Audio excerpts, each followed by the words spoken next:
और कहने वालों ने तो इसे यहां तक भी कहा कि यह सपेरों का देश है।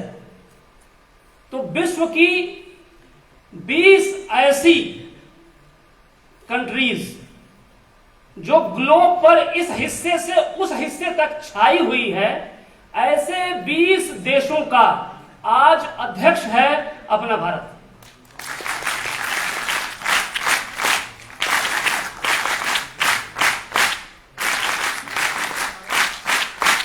प्यारे बच्चों, जब आज आप घर जाएं तो एक दफा G20 का नक्शा उठाकर देखें। इस कोने से उस कोने तक G20 के सदस्य मिलेंगे। G20 दो प्रकार के सदस्य देशों का एक मिला जुला एक संगठन है। जी ग्लोबल 20 20 ऐसे राष्ट्रों का एक ऐसा समूह जो प्रतिनिधित्व कर रहा है पूरे वैश्विक अर्थव्यवस्था का, पूरे वैश्विक व्यापार का प्रतिनिधित्व ये G20 कर रहा है। मैं आप सभी लोगों से बड़ा प्रभावित हूं कि एनएसएस ने, अभी मैं जब बाहर था तो कुछ बच्चों की बातचीत मैंने सुनी सर, तो उन्होंने, एक बच्ची ने कहा कि बड़े नए और अच्छे दोस्त मिले। मैं बाहर था, अभी की बात है। यह सुनने पर है कि आप क्या सुनते हैं, यहां पर हम क्या सुन रहे हैं यह हम पर डिपेंड करता है। कई प्रकार के कार्यक्रम होते हैं, आपके पास पूर्णतया आजादी है, लेकिन आप एनएसएस को चुनते हैं। उसका कारण है कि वाकई आप आगे बढ़ना चाहते हैं। ये जो अभी एकल गीत चल रहा था, इसमें देश को आगे बढ़ाने, वैचारिक रूप से आगे बढ़ाने, समाज को आगे बढ़ाने की ही तो बात कही जा रही थी। दो मित्र थे जो पार्क में टहल रहे थे। उसमें कुछ लोग अपना लाफिंग योगा कर रहे थे, कुछ लोग साइकिलिंग कर रहे थे, कुछ लोग कान पे अपना हेडफोन लगा के अपने गाने का एंजॉय कर रहे थे। दो मित्र टहल रहे थे। सब तुरंत ही एक मित्र ने दूसरे का हाथ पकड़ा और बोला, रुको मित्र, देखो झाड़ी में एक तितली फंसी हुई। तो दूसरे ने देखा, हाँ सचमुच झाड़ी में एक तितली फंसी हुई थी। तो उन्होंने कहा क्या किया जाए, बोले इसे निकाला जाए। उसने झाड़ी को जोर से हिलाया, उसे जगह मिली तितली को, तितली उड़ गई। तो पहले वाले ने दूसरे से पूछा कि बताओ, इतना तितली जो है मित्र, इतनी नन्ही सी जान और ऊपर से उसके पंख फड़फड़ाने की आवाज इतनी कम, तुमने सुन कैसे लिया इतने हो हल्ला में? उसने कहा रुको बताता हूं। उसने अपने जेब से चंद सिक्के निकाले और सड़क पे ऐसे गिराया। तो सड़क पे सिक्के गिरते ही 20 लोगों ने पलट के देखा। तो पहले वाले मित्र ने कहा कि देखो, जिसे जो सुनना होता है वो उसे किसी न किसी प्रकार सुन लेता है। आप लोग यहां उपस्थित हैं, अच्छी बात है, अपने एनएसएस के माध्यम से। और दूसरा जो मुझे आज तक इस बात का पश्चाताप है और आजीवन रहेगा कि मैं अपने छात्र जीवन में एनएसएस का हिस्सा नहीं बन सका। आप लोगों को देख के लगता है, आदरणीय डॉक्टर सोमपाल सिंह सर को मैं आजीवन मेरी कृतज्ञता रहेगी कि उन्होंने किसी न किसी बहाने मुझे एनएसएस का एक छोटा सा पार्ट बना। G20 की स्थापना जो हमारी हुई थी वो 1999 में हुई थी। आमतौर पे कोई भी स्थापना ऐसे राह चलते नहीं होती, उसके पीछे कुछ विशेष कारण होते हैं। 1999 से पहले एशिया में गंभीर आर्थिक संकट आ गया था। अब यह हुआ कि कैसे उभरा जाए। 2023 का भारत सशक्त है, 1999 में अभी चल रहा था। एक बहुत सुंदर सा वाक्य है, मित्र संघेण बलम संपद्यते। अगर अच्छे और योग्य मित्र हो तो अपना बल बढ़ जाता है।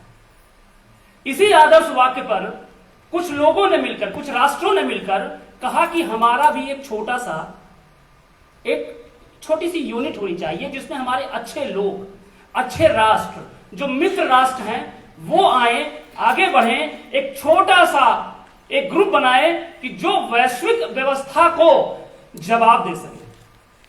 कारण यह है, आपको पता है कि हमेशा वैश्विक स्तर पे लड़ाइयां होती रही। प्रथम विश्व युद्ध, द्वितीय विश्व युद्ध, और आगे पूरी संभावना है कि तीसरा विश्व युद्ध भी हो सकता है, जैसी परिस्थितियां चल रही। पिछले 2.5 वर्षों से दो देश आपस में लड़ रहे हैं और वो थमने का नाम ही नहीं ले रहे हैं। आप अभी भी उठा के देखिए, अखबार के किसी न किसी छोटे हिस्से में दोनों देश की लड़ाई की छोटी खबर आएगी, लेकिन आएगी। लड़ाइयां होती हैं क्यों? वर्चस्व के लिए। कई स्तर पर लड़ाइयां होती हैं मित्रों, वैचारिक स्तर पर भी लड़ाई होती है, ऊर्जा के स्तर पर पे लड़ाई है।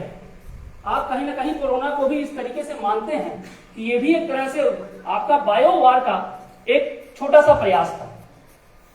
तो जितना हम सशक्त रहेंगे उतना ही हम लोगों को जवाब देने के लिए तैयार रहेंगे।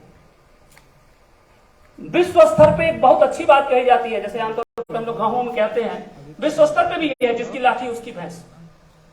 पूरे विश्व के स्तर पे जो सशक्त है वही राज करेगा, वही चलाएगा।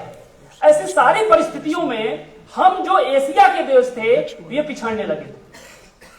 इस G20 में हमारे एशिया के देश हैं और एक बाहर की भी कंट्री है, EU कहते हैं उसे, कोई बताएगा? यूरोपीय यूनियन। तो यूरोपियन यूनियन भी हमारे साथ है। सदस्य कौन कौन से हैं, किसी को कुछ पता हो तो कुछ बोले। सबसे पहले मैंने सबसे साधारण वाला और आसान वाला ले लिया, मैंने भारत। मैं बाकी अपने स्वयंसेवकों से निवेदन करूंगा कि G20 के किसी और सदस्य का नाम आप बता सकें, मुझे बड़ी खुशी होगी। ब्राजील और America, Britain, Japan, China, Canada, Mexico, Russia, पीछे से भी आवाज है, मंच भी ऊर्जावान, Australia, Argentina, Indonesia, south Africa, proud of you, और बताएं, जर्मनी, इटली, बस करें, हाँ, अर्जेंटीना हो गया, यूनाइटेड किंगडम। मेरे प्यारे बच्चों, मुझ पर बहुत भार है, आप लोग अभी जस्ट लंच करके आए हैं। अगर आप लोगों का रिस्पांस नहीं मिला तो आगे से बुलाना भी बंद हो जाएगा, इसलिए एक बार जोरदार तालियां अपने लिए आप लोग।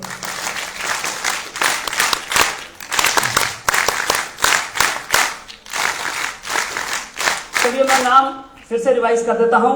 अर्जेंटीना, ऑस्ट्रेलिया, ब्राजील, कनाडा, चीन, EU, अभी बिटिया ने कहा यूरोपीय यूनियन, फ्रांस, जर्मनी, अपना देश स्वदेश Bharat, Indonesia, Italy, Japan, Mexico, रूस, सऊदी अरब, दक्षिण अफ्रीका, दक्षिण कोरिया छूट गया था, तुर्की छूट गया था, ब्रिटेन और USA। ये 20 ऐसे देश हैं जो विकसित और विकासशील देशों का सम्मिश्रण है। ये काम कर रहे हैं और आज हमारे लिए ये गौरव का पल है क्योंकि उसका सदस्य भारत है और इस वर्ष का अध्यक्ष कौन है? इंडिया। तो अध्यक्ष कौन हुआ? G20 समूह का अध्यक्ष कौन हुआ? भारत में भी कौन? भारत के माननीय प्रधानमंत्री आदरणीय नरेंद्र मोदी जी। हर वर्ष जो भी देश इसकी अध्यक्षता करता है वहां के एक प्रतिनिधि होते हैं और उसका फायदा क्या है कि फिर हम अपने अनुसार होस्ट कुछ एजेंडा तय करता है। 2 तरीके की कार्यप्रणाली चलती है पूरे आपके G20 में। एक है वित्तीय कार्यप्रणाली, इसे वित्तीय ट्रैक कहते हैं। वित्तीय ट्रैक देशों के जो वित्त मंत्री होते हैं और जो वहां के बैंकों के गवर्नर होते हैं वो वित्तीय ट्रैक को आगे लेकर चलते हैं। दूसरा एक और इसकी श्रृंखला है, उसे कहते हैं शेरपा ट्रैक।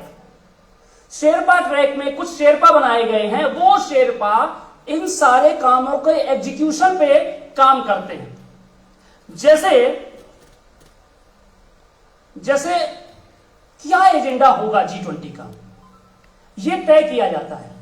आप यहां उपस्थित हैं, इसका एक एजेंडा है। अंतर्राष्ट्रीय युवा वर्ष में सबसे पहले युवा की परिभाषा तय की गई। वैसे तो यहां पे बैठे हुए सभी लोग युवा हैं, मंच से लगाए, मैम से लगाए,